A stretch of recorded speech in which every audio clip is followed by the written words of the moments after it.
kapatid, likas na mabait, naaalagaan ang mga pusa sa bansa na kung tawagin ay puspin.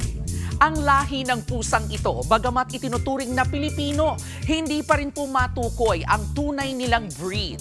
Bukod po sa puspin, sa cat world, tinatawag din silang domestic short-haired cats. Makikilala mo kasi sila sa kanilang maiigsing balahibo na madalas ay kombinasyon ng mga kulay na orange, white, black, gray, or brown.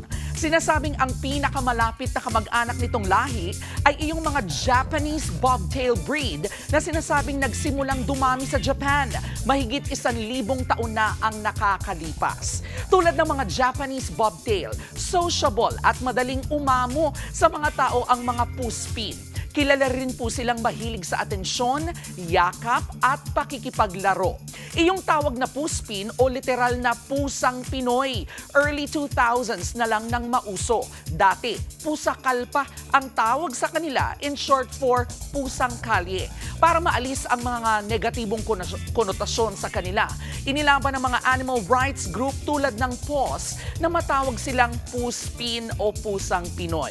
Yan ay para mas maitulak pa ang kampanya para mahalin ang mga cute na pusang ito. Kabilang po yan sa kanilang panata sa pagdiriwang nila ng ika-7 dekada ng kanilang advokasya kahapon. Dahil para sa PAWS, gaya po ng K-Alaman, ang pagmamahal po natin sa ating mga alagang hayop ay K-Yamanan. K-Okay. Mga kapatid, ito po ang inyong K-Alaman Queen, Kalad Karen. Always remember na ang K-Alaman ay K-Yamanan. Kaya para sa latest showbiz news at dagdag impormasyon, mag-follow at mag-subscribe sa social media pages ng News 5. K-Okay.